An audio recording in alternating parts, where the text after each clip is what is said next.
Hi there, I can see that a couple of people have joined this webinar about KEX report writing. It's just 5 minutes to the hour, so I'll just wait until the hour starts to properly begin the session. If you have any questions, please feel free to ask in the chat. And I'll be keeping an eye on the chat as we go through the session.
In the chat, if you want to tell me a little bit about yourself, where are you based today, what are you going to be studying, that kind of thing, that'd be lovely to hear.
Welcome to people who are joining us now. I'll just give it another couple of minutes before we get started.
Okay, if you want, feel free to write in the chat about where you're joining me from today and what you're going to be studying. I assume you're going to be doing some kind of variation of engineering and computer science. but I'd love to hear more details. What kind of courses or programs are you enrolled in? Okay, and it's just gone 3 o'clock, so I'm going to start because I'm going to try and finish today a little bit early so that my colleague Twee can also start using the same setting to do her business report, her science report writing session this afternoon. So today we're going to be talking about engineering and computer science reports. And just as a little bit of an introduction, my name is Vivian and I'm from Academic Skills. I'd like to also acknowledge the traditional custodians of the land on which I'm joining you from today, and for any of those of you in other states in Australia, extend that acknowledgement to the peoples in your areas too.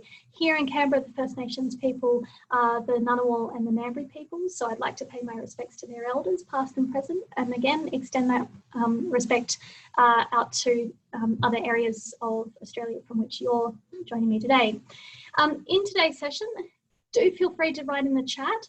I am a little bit confused because I'm not seeing any messages so far, so this is my very first time doing a webinar in this format. So if you have any questions about using the chat, I assume that you'll be able to use the chat fine. But if you have any questions, do feel free to do things like raise your hand. Fantastic, thank you. I've got somebody saying that they're in Canberra studying advanced computing. Wonderful. Good to see that the chat's active. So do feel free to pop in questions, comments, thoughts in the chat as we go along. This is going to be about a 50-minute, 55-minute session. Now, I said that I'm Vivian from Academic Skills. I'll just explain a little bit about what we do. Thank you. I've got somebody who came for the presentations workshop earlier on today. Fantastic. Lovely to see you again. We help students with their writing, and this also applies to engineering and computer science. You're going to be writing reports, for instance, in engineering and computer science. You might also be doing things like reflective writing, which my colleague Gillian is talking about. She did one session earlier today. She's also doing another session later this week about reflective writing. So that's something that you might like to go along to hear more about.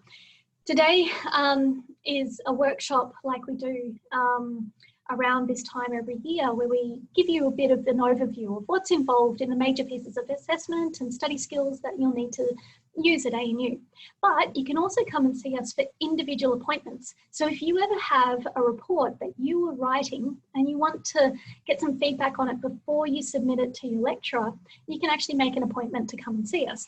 And I'll just pop the link to that booking system, that online booking system, so it's nice and easy to book, in here. So it's in the chat there, and you can check out our webpage. Also, so that you're aware, we have a whole heap of website resources, including short videos about these topics, report writing and so on our website. So I've just posted in the webpage about report writing. In that page, there are also sub-pages where they go through the individual steps of writing reports. Okay, and so thank you. Somebody's let me know that the link to the report writing hasn't come through the chat, which is a bit funny. I've got it to all panelists. Okay, thank you for letting me know that. So I'll just post those links again. Fantastic, that's really awesome. Thank you for telling me. So all panelists and attendees, great. So that link there is the appointments link if you want to ever book an appointment, and to report writing. So let's get started. Now, in KEX reports, like I said, you can come and see us. Report writing might be something that you're used to. You might have done a whole heap of reports in the past, or it might be something that you're completely new to. It might also be that reports at ANU might look different to the kinds of reports that you've done in the past. So I highly recommend do come to see us for feedback and see us before you actually submit your first one, just to check that you're on the right track. Your lecturers will give you fantastic, really nice and clear instructions, and we can help to show you whether you're following those instructions really nice and carefully. What I'd suggest is that you actually come and see us about a week or maybe even 2 weeks before it is due. We do get booked up through the semester. We're a very popular service. We do see about 2,000, 2,500 people per year in appointments. So do book in to come and see us. So you can do that in 3 different ways. You can just drop in just to ask quick questions, 5-10 minute questions with the peer writers who are going to be starting in week 3 of this semester, where they're going to be running from 11 o'clock till 1 o'clock each day in the Chifley Library. So you can just head along to the Chifley Library. They're in the main kind of foyer area, and you can ask them quick questions about any kind of study related matter on those days. Writing coaches do half-hour appointments, and learning advisors do 45-minute appointments. Writing coaches will view your work on the spot, give you feedback on the spot about your work. Learning advisors, you submit your work beforehand, we read it, and we give you feedback. So depending on how complex your topic is, I highly recommend you do come and see us in a variety of ways. Alrighty, so my main message today is that a key message is really vital to your report. So those of you who are in presentations, same thing, key message, it's really important. You're writing a report to be able to make some kind of main idea or point or recommendation to your reader about the topic that you're talking about. So reports are not just descriptive, you have to actually show what your answer is to that main question that you're being asked. So really, a report means that you have to take a position and possibly provide a solution to the problem that you're being set. And you need to back that up then with the clear reasons for your solution. So a report then is a persuasive piece of writing. So you need to persuade your readers why your solution is the most logical solution to take. So just to go over the kinds of reports that you might have, if you're in engineering and computer science, if you're in engineering in particular, you might be asked to do a design proposal. So you might be asked to propose a particular design. So for instance, a design of a solar panel, or a design of a solar car, or a design of a 3D printed object that you might be making. And then it gets more exciting. You might be able to do not only a design development, but also an implementation report. So when you actually make stuff, you can then write a report about how did you make it the way that you did? Why did you do it that way? And what were the results like? Was it successful? Did it follow the specifications? What are the benefits and the drawbacks of the thing that you made, the object that you made? And if you're in computer science, you'll do a similar kind of thing. So you might be applying coding to a particular problem or a particular data set. You might be looking at a particular problem in computer science. So for instance, a network problem, and you have to analyze that problem and explain why you think that the problem occurs in that way, what might be some solutions, and so on. So if you're looking at your design proposal, in engineering, your persuasive message is about why your design is going to solve that problem. And then if you've implemented that design, was it successful or not?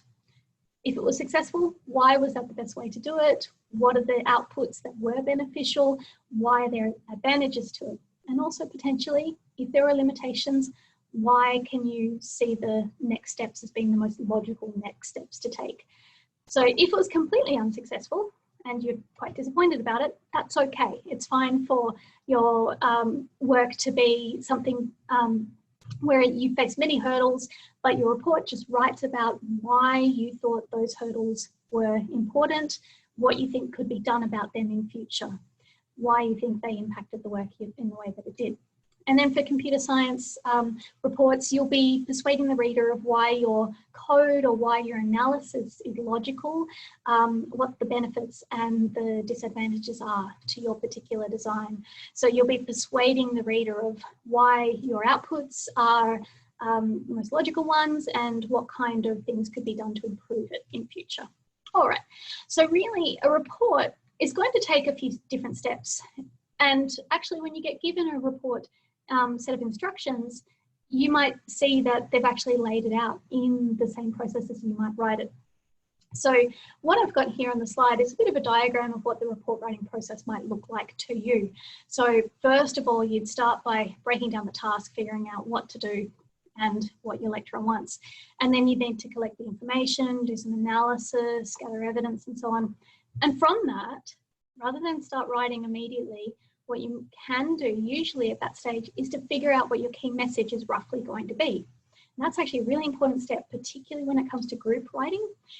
So if you're doing a group report, way better to agree on the key message first before you go out and do individual pieces of writing, because otherwise it might end up with a very, very inconsistent looking report. So really meet to agree on what the task is do some analysis, and then meet again to agree on what your key message is going to be all together before you start doing any writing. So after that, then you would structure and plan out your report, write it, and remember, good writing is writing that has been through a few different drafts. So it's been edited and polished. So you need to leave time to do that. So we're going to go through this process. So usually when you're understanding the task, you need to concentrate on, out of all of these instructions, what is it that you are trying to investigate and analyze, and what are you trying to solve? So what are you supposed to develop a key message about? So here's an engineering design report specification.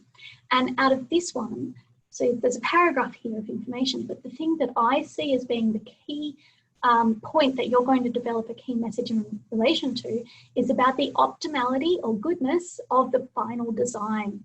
So this is a real example. And so your key message would all hang on this particular point. Why was your design optimal or good given the specifications, given the application and the problems that you face, and given the outputs that you have? So everything in that report is really helping to make your argument about your optimal or good design nice and clear to the reader. Same kind of thing for a computer science report. And this is what I mean by you might be asked to do things in stages or steps in computer science. So again, this is a real example. And so they outline this set of tasks to do. And the key thing that I think comes out here in terms of key message is, after devising a classification or regression problem and solving it to determine the performance of your particular neural network, the thing that you came up with, the piece of programming that you came up with, you have to implement a technique from the literature, and you need to explain the benefit or lack of benefit of that particular technique. So based on the problem that you've identified and based on your identification of solutions in Python to solve that problem and your identification of a neural network, you have to then implement a technique and figure out whether it worked or not. And so your report will all hinge on whether these steps worked or didn't work. So your key message is always going to be about, was it successful or unsuccessful? So this will be a really useful thing to go back to and to think about. And I've got a question about, is this session being recorded? So yes, this session is being recorded. The chat itself is not being recorded, so feel free to type whatever you like in there. Also, on that site that I linked to you before, that one about report writing, on there you can see short videos of this. So if, for instance, you want to remember, oh, what's that bit about the assignment instructions, for instance, there is a video just about understanding the task on the website. So you can go back to those and see them in broken up bits. The slides are also on the website too. So you can have a look back at the slides in more detail later on. Alrighty, so once you've done that kind of analysis of what is my key message likely to be, you've got to do the analysis, the actual work. So that can include a whole lot of different kinds of things. So it could involve programming, it could involve doing the work yourself, it could involve doing a lot of reading around in terms of the textbooks and the journal articles related to the particular problems that you're looking at. So there's going to be a mixture of kind of you doing the primary work and also the secondary kind of analysis of the problem through somebody else's piece of work. So yes, there's a lot of analysis types that you can do, and your lecturers will give you a little bit more detail about that in the courses themselves. Just keep in mind that if they do ask you to do secondary research, and they ask you to do extra research outside of the course materials, if they ask you to do research about the topic, there are different kinds of things that you can look at. So book chapters, journal articles, government reports, industry reports, etc. Just having a think now, which ones do you think would be most relevant to you? So given the courses that you're doing, what of these kind of things or any other sources that you think, oh, what do you think would be the most relevant kind? Feel free to type it in the chat. And just to clarify, yes, I will send you a recording of this session afterwards. Industry research, definitely, yeah. So particularly if you're looking at cutting edge technology, you're going to be looking at the most up-to-date kind of industry research. Think about the pros and cons of them too. Industry research might publish the highlights, they might publish what worked really well, they might not publish the experiments that failed, for example. So these kinds of sources you need to think about in terms of what do they tell me, but what do they not tell me? Where else can I find that information too? Where can I dig around to find the full picture? All right, has anyone got any other ideas of things that they might use? For instance, book chapters or chapters in a book, they can be really useful if you're doing like your early assignments and your lecturers encourage you to use your textbooks or encourage you to take on kind of key concepts that have been talked about in textbooks quite a bit. You might look at those. Blogs from computer science researchers. Yeah, fantastic. They might be talking about up-to-date research. Again, take these all with a bit of analysis on your part in terms of thinking about how reliable they are. Make sure that the person who's writing it is actually a computer science researcher rather than somebody who doesn't know very much about the topic. So you look into who is doing the writing. And the ANU library actually has a bunch of fantastic resources about evaluating sources. So they'll help you to figure out how to assess whether this is a reliable topic or not, a reliable source of information. Journal articles, of course, are quite reliable if they're peer reviewed because they've gone through that process of fact checking, for instance. Now, I mentioned before that key messages are really vital. Write them out early on. So rather than just keeping it in your head and thinking about it in your head, write it out on a piece of paper or in a file before you start writing. Because particularly if you're working in a group, you can all go back to that key message, remember it, and that will shape your writing. So that key message is going to influence how you write the other sections of the paper. And it might change along the way. If you're writing in a group, remember to talk with each other before you make any major changes. Now, here's an example of a key message. We propose an adaptive coefficient setting method for two-hop relay protocol and analyze it in comparison with the Metropolis method for nearest neighbor protocol. The simulation shows that there is a significant improvement on the consensus speed. Thus, the coefficient setting method can be more efficiently used in these applications. So which part of this do you think is the most exciting bit of the key message? Which bit tells you what that key message really is? What do you pull out of that as being the key message, do you think? And this is from an ANU student. So this is a piece of writing that a student has published in the undergraduate research journal. Significant improvement on the consensus speed. Yes, fantastic. Thank you. I agree. I think that's the key message in this one too. So I've really kind of highlighted here that their key message is about their simulation, showing that there is a significant improvement. Their key message can also be about the recommendations, that it can be more efficiently used in these applications. Yeah, so that key message stands out really nice and clearly. That kind of key message you would expect to see in the introduction. I actually took this from the introduction or the abstract, or both. So this is actually in the introduction. So here we come to, well, how do you actually structure the report? Now, generally, reports will have these kinds of sections. So this is really rough kind of general report structure where you'll have a title page, contents, executive summary, introduction, etc. Note that the references come before the appendices, and do ask your lecturers about whether they accept appendices or not. Some people will say yes, some people will say no. It'll all depend on the page count or the word count in your courses.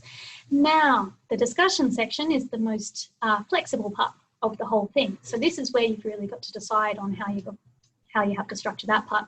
So we'll talk about that in a sec.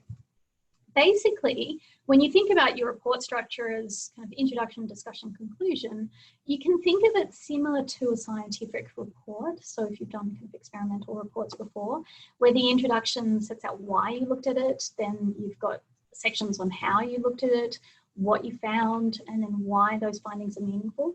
In computer science and engineering, ask your lecturers whether they want you to separate the methodology from the results in the discussion, and whether they want you to separate the results from the discussion. Some people will say different things, so do check with your lecturer.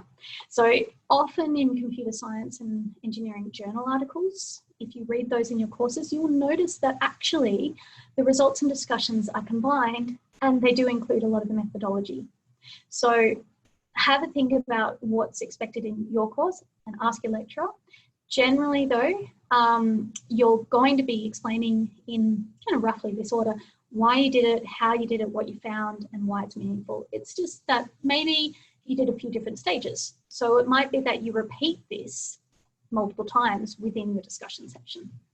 If that makes sense. So here's an example of a real report structure. So this is just taking the headings from a design report structure. So after the introduction, it had the analysis of the problem and the requirements, so kind of setting out the specifications, or the specs, as I'm calling them. Then analysis of the design ideas and decisions, and then the design proposal or recommendation. So actually these parts were the most lengthy parts of the whole report, because this is where the students' analysis came in. So think about, when you're organising the body of your report, what your major points are and what subsections fit within those points. And for each of those sections, then break it into subsections again, or dot points again, because those are likely to become your paragraphs. And if you've got multiple subsections within a whole report, you might need little kind of sentences or a couple of sentences at the start to say, this section is about this stage of the project. You might even need a summary section, a summary sentence or two at the end of that section to say, so in this section, we've found that this design protocol worked in this way. However, there were problems, so we tested out a new method. Next section, here's the new method or the next method that we tested out. So you can be quite flexible. So do ask your lecturer about whether they have any specifications that they want you to follow. Otherwise, you can come and talk to us about it. So here's another example report where you can see they've got a section on theoretical background, then the hypothesis and the method section, then the results are their own section, and analysis is its own section, and then the discussion as well. So this is a pretty standard kind of report structure that you'd see in engineering. And then in computer science, you have something similar, but the discussion on consensus protocol is like the kind of discussion of what's the problem. Preliminaries is where you set out the math, really. So setting out what's the theory that you're going to use, then here's the problem, the proposal for what you're going to do, your simulation results first, and then your discussion, potentially application results. For instance, this one didn't have any, but they had a discussion instead, and then the conclusion. So it can be quite flexible, and these headings are actually the headings that the student used, so you can be quite flexible in your headings too. So really the structure needs to support your key message. So there has to be a logical sequence of ideas that supports your key message, and that narrative needs to be persuasive. So it needs to show us, how did you solve that problem? Why was that the best solution? Or why, when you face problems, do you think that these are the reasons why you face those problems? So every part of the report has a purpose that ties back to that key message of why were you successful or unsuccessful? And each paragraph also supports that. So we're going to look at paragraphs in a sec. Now, when you write the paper, if you've seen this hourglass kind of image before of essays or other kinds of pieces of writing, the same kind of principle applies for KEX reports, where you introduce the topic with a bit of background information, just a few sentences, not heaps of paragraphs, but actually just a few sentences, just to let the reader understand what is this general topic about, and then you get more specific until you get to the point of what is your project going to do. So this introductory section might only take a paragraph, or it might take a couple of paragraphs if it's a longer report. But really within one paragraph or 150 to 200 words, you go from what is the topic about, what's the problem, what is your report going to do, what's your solution, what's your key message. And then the sections of the report make up the body, and then your conclusion goes into what did you do, and then why is that important. So we're going to go through each of these sections. Now, in a KEX report, you might be asked to write an executive summary as well as an introduction, or you might be asked to do an executive summary or an introduction. Now, there are slight differences between them. Basically, they both provide an overview of what you're going to do, but the differences between them is that the executive summary can focus a bit more on the implementation and the recommendations. So it can focus more on what did you actually do and find in a lot of details and what your recommendations are. So it's really an overview of each of the key elements of the report. And an executive summary, if you think of it like if you're going out into the industry world, for instance, if you're pitching an idea for a piece of technology, you would be presenting a business case. And so you would be giving your potential client this executive summary of why your proposal works, or why your product works, why your piece of technology works. And so the executive summary covers that. Now, if you're working for government, for instance, or for industry, where your program hasn't, for instance, been successful, you'll be talking about why it was and wasn't successful. So what worked, what didn't, etc. So the point is, in these topics at university, be honest, be forthcoming about the challenges that you faced, as well as highlighting the things that did work. So be honest, and remember that it's all about showing your analysis. Your markers really want to see that you can analyze the problem logically, and that you can identify solutions to those problems. So that's what they want to see. So your executive summary provides that key message really clearly about what did you find, why was it important. The introduction sets up what the problem's going to be, and it explains why it's important, and it explains how you're going to address it in the report. So an introduction is a bit more of an insight into, well, what are you going to do about it, but you might not necessarily talk about the results in as much detail. Okay, so executive summaries provide that overview, and they typically include these 4 parts. So outline of the context and the aim, outline of the findings, the key message, and the recommendations. They might also include the methodology. So we're going to look at an example. Sorry for the amount of text that's on this slide, but I'm going to step you through these parts. So here is an example of a real executive summary. So in the first part, they're providing context about Power Blocks, which is a particular initiative that they've been working on in this course. And so they're saying, well, Power Blocks, the thing that they have produced, is really useful, basically. And they're saying, why is it useful for electronics, and why is there, in this case, kind of business idea, this pitching this piece of technology as a business idea, going to be something that's successful. Then what they do is they tell us really clearly what their aim is. So our product is composed of, so they're telling us what their product is like, and then they're telling us who their product helps, or who Power Blocks is aimed at, what their audience is like, or what their target market is like. And so they're telling us, okay, here's why this product is really valuable, who it helps. And then they go through the approach that they use. So in this case, like a business kind of business case, they're telling us how they're going to promote the product, how they're going to make the product work, and then their key findings here. So they're forecasting how the Power Blocks technology is going to benefit the electronics industry. So then they give their recommendations at the end, and notice that they actually tell us their recommendations here. They don't just say that we're going to give recommendations, they actually tell us what they are. So what they do, for instance, down here is tell us that it is a sound opportunity for investments. So that's what an executive summary looks like. An introduction is quite similar. So background and context, aim and limitations, as well as the scope, and the statement of your key message. And then perhaps a little bit differently than the executive summary, it outlines the report structure. But notice that, for instance, the key message might not necessarily include the findings in as much detail as the executive summary. So we're going to look at this example.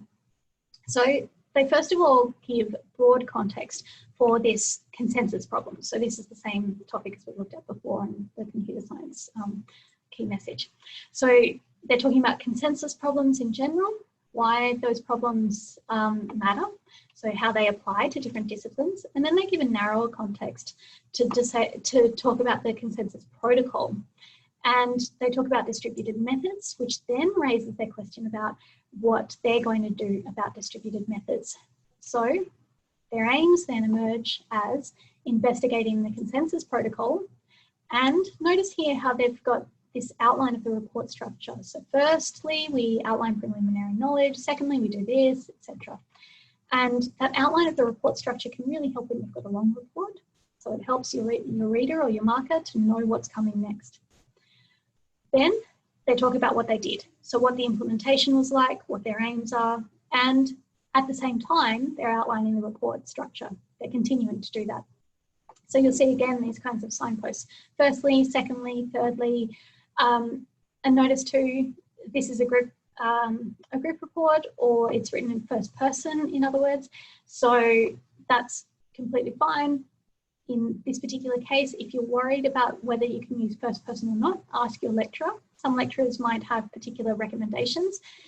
We see a lot of first person writing in engineering and computer science because it's your project, or if you're working in a group, it's your project in the plural, we did this. So that's fine. Now, in their key message here, they're talking about what their results were. So the effect of this network, etc., works in this way. So the investigation of the two-hop relay showed their protocol performance, and then they talk about what their simulations result in.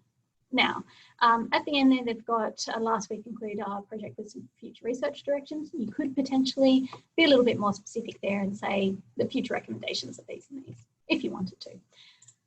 But basically what they do at the end of this introduction is to recap the aims and the contribution to the field. So again, why does it matter?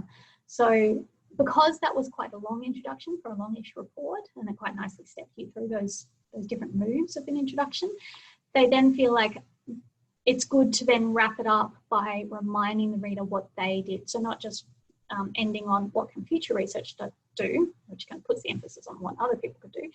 Instead, they bring it back to what they can do, what their project actually achieved.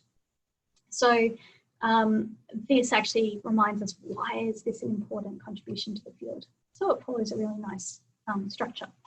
Now, you might be wondering too about where does that research in terms of the background knowledge fit? Sometimes your lecturers will tell you they need to see a literature review. So a literature review is something that might be placed in different sections of a report. So sometimes it can be embedded in the introduction where you actually say, here's what the current state of knowledge is about the topic, and here's the gap that we are going to fill, or here's the problem that we are going to solve. And that might be done in just a few sentences, for instance, in that main kind of first paragraph or two of the introduction. But it could be its own section where, for instance, this orange triangle is meant to represent like an introduction, where you have your introduction to the whole project, covering those 4 moves of what's the context, what's the problem, what are your aims, and what's the outline of the report. And then after you've done that, then you move on to a literature review where you outline what do we know about this topic. So what's the broad kind of context about this topic, a bit of background, perhaps those preliminaries. And then you drill down into what are the gaps or the problems that you were going to address. And that way, this literature review really motivates your own work. So it motivates or shows the justification for your work. So it might then raise your aims in a bit more detail, and then the approach that you're going to take. Now, in some reports, if you have a really long report, you might actually provide a little bit of a literature review, talking about what has been done before, what has not been done in the different sections. So you might find that there's relevant literature to put in the different sections. If you do, just make sure that you think about the logic of the placement really carefully, that you explain why you're presenting that literature there and how does it motivate that particular part of the report. Okay, so literature reviews are really there to help explain the motivation for your study. So it's not just a simple description of what literature exists. It's really focused on identifying what are the key problems that you are going to address. So your goal with writing a literature review is to identify those problems and issues that other scholars or other researchers are finding, and provide enough background information for your readers to understand the problem and the definitions that you use, to then explain where your research fits in. So it's like you're saying, okay, those people have done these experiments, but they haven't been able to figure out the cause of this. So that's why I'm going to look at it in this way. So that's why you have literature reviews. And when you have a literature review, you might be using people's words. So you might find some really good ways that people have explained the particular concept.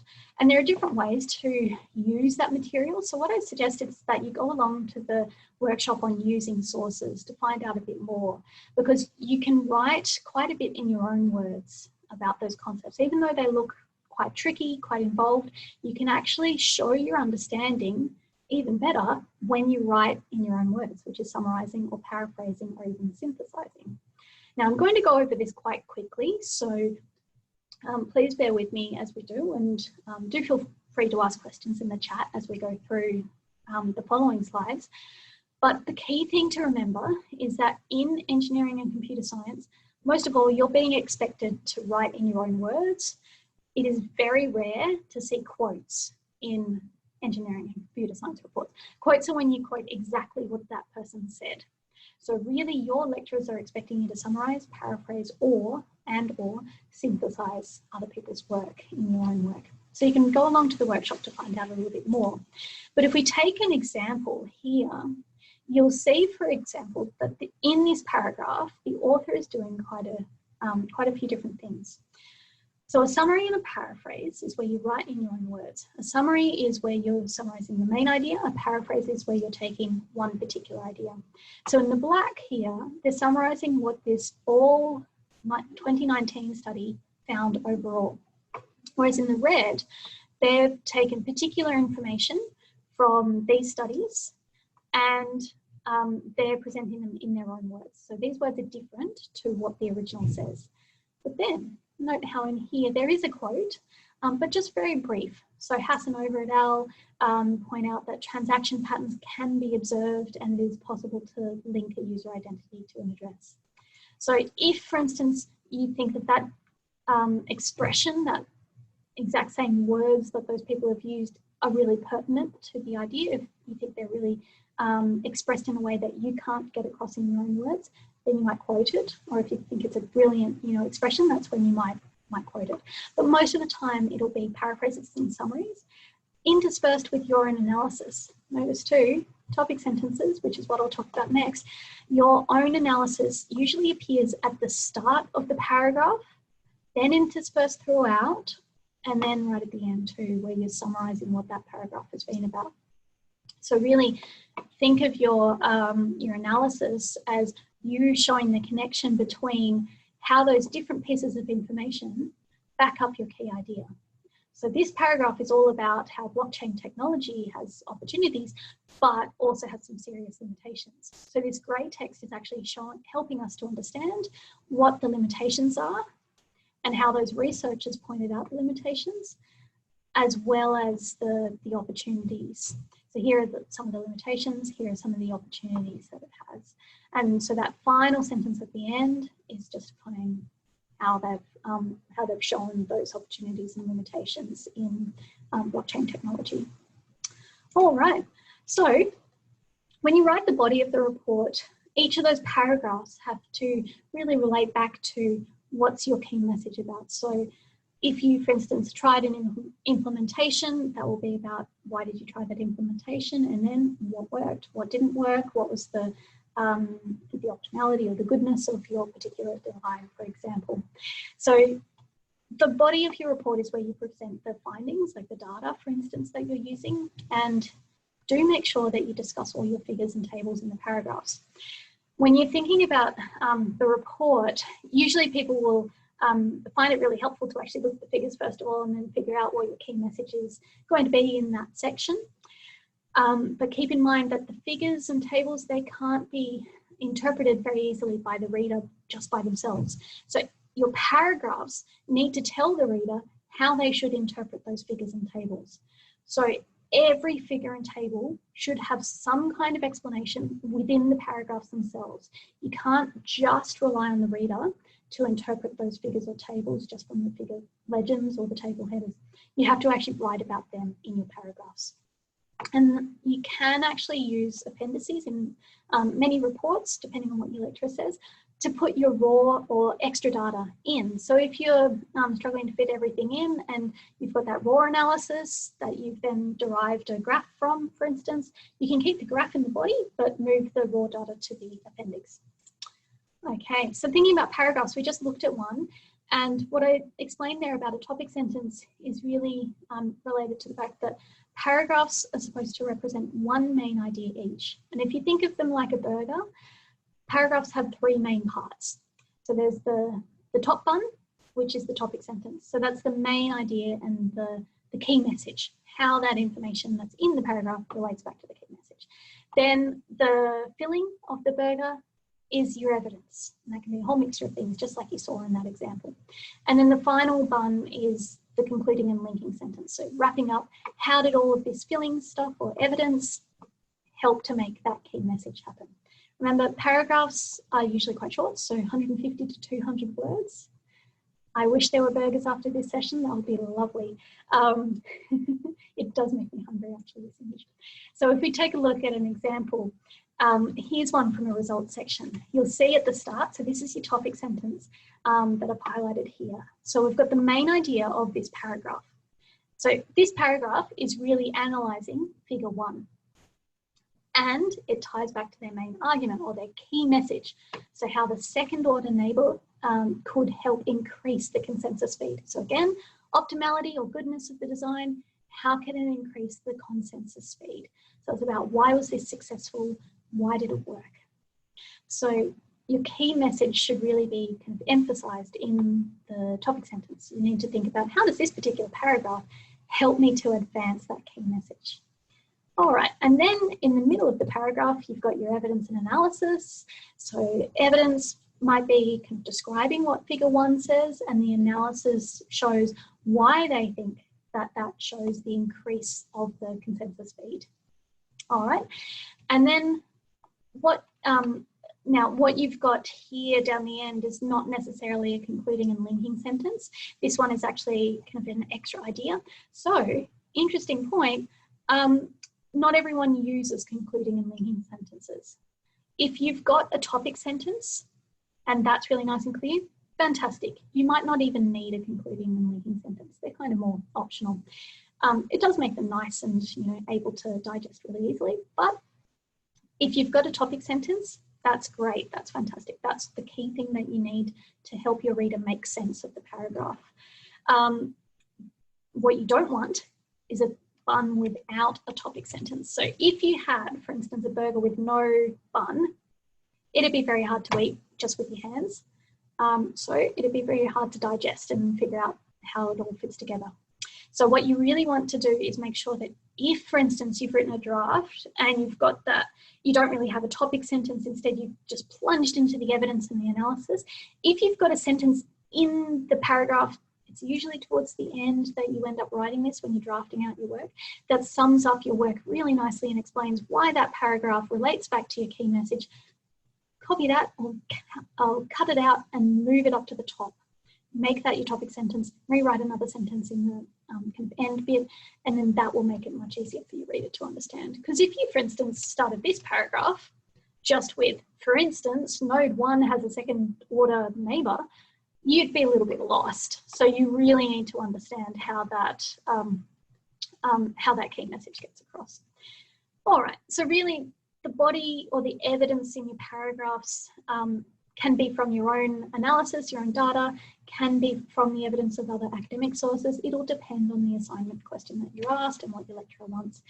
So if you think about those topic sentences and how they show the main idea of the paragraph and how it relates to your key message, this gives you a really good skeleton of what your whole report can look like. So your topic sentences are actually a really great planning tool.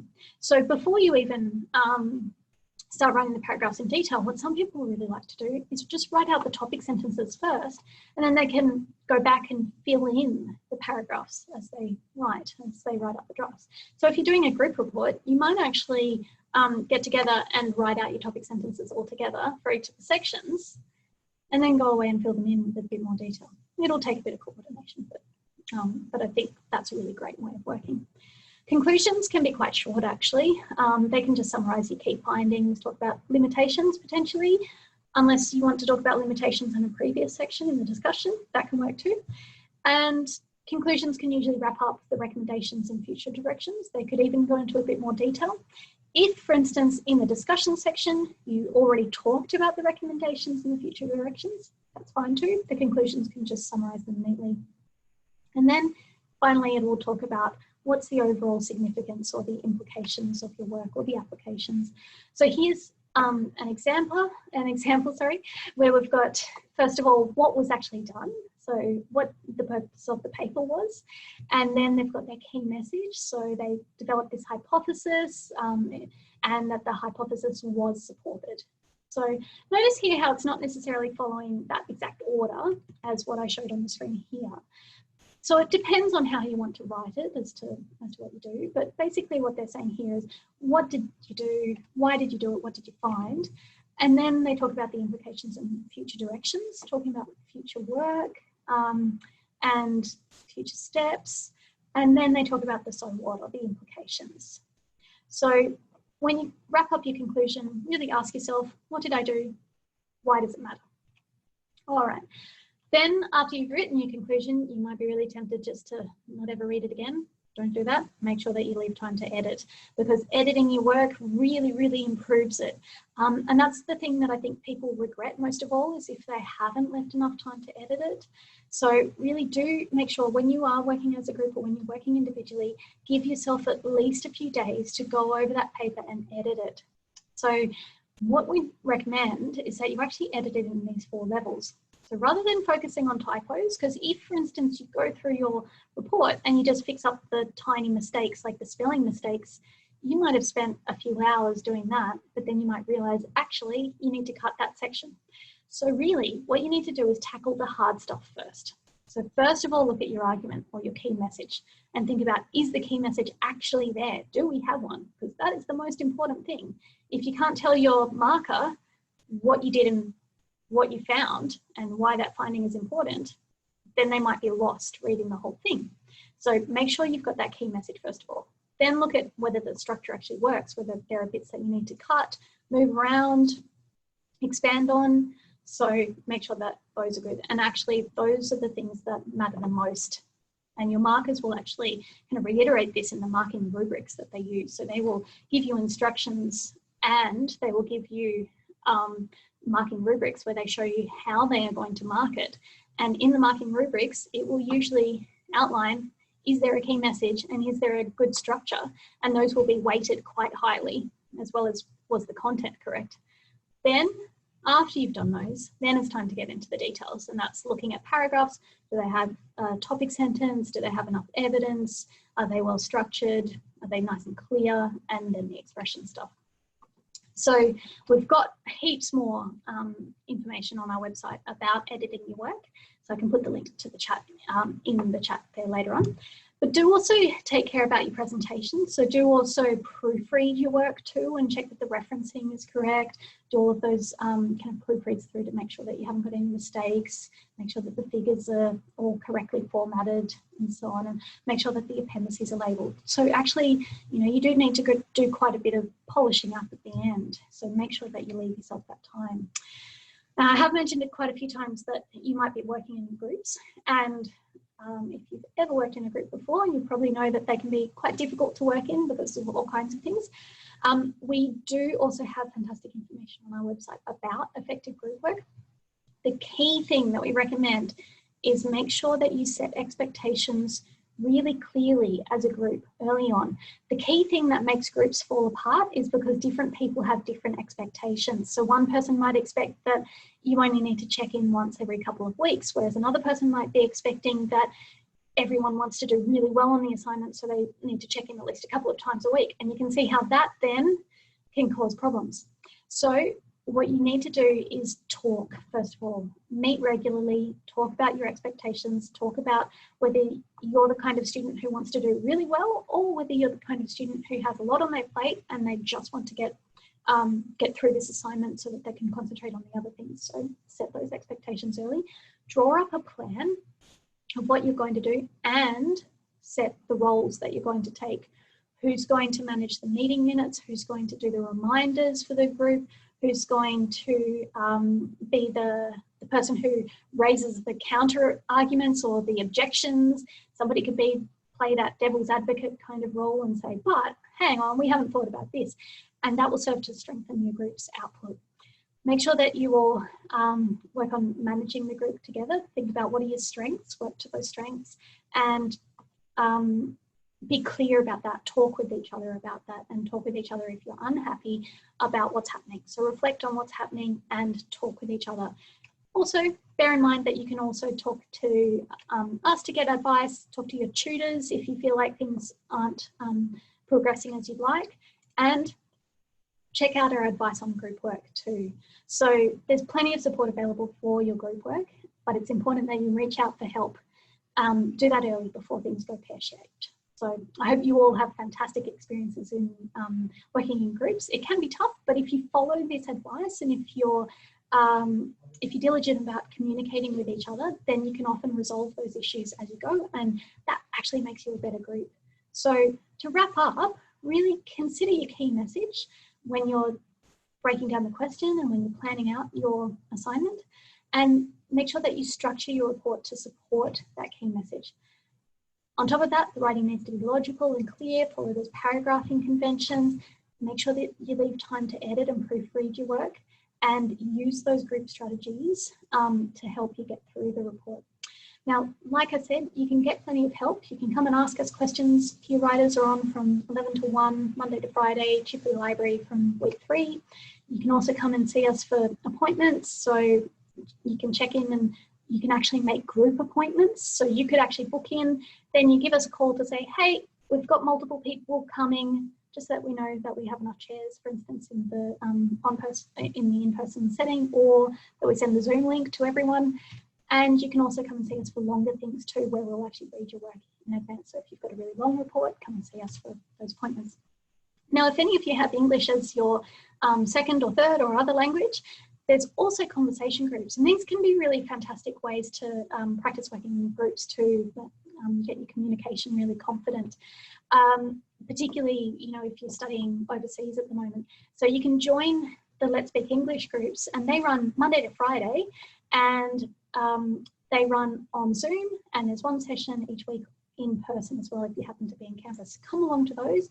You don't need to register, you just head along to this website and follow the links there to get to the Zoom link. Alrighty, so that's the end of my slideshow really.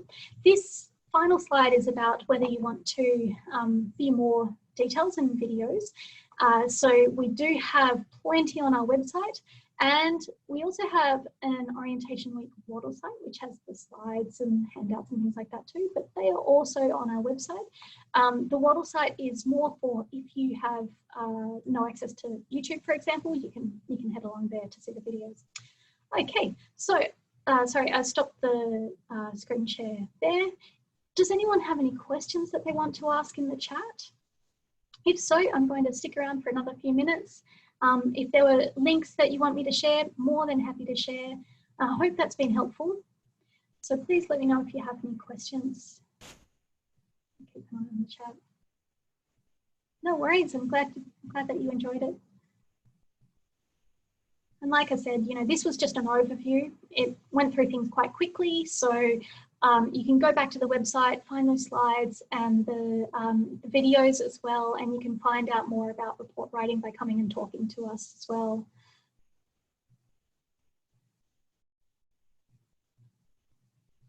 Okay, and so somebody's saying like what sort of topics you'd look at with this style of writing. So with computer science, it's often about things like, did your code work? How did your code work? What were the pros and cons of the coding? So even though your report will be a lot about the coding itself, the explanation of why you did it and how you did it, that will be really relevant for us to have a look at. So if you wanted to bring in computer science reports, we talk about, okay, what was the program that you implemented? What were the strengths and limitations of it? That will be pretty much what you talk about in your computer science reports.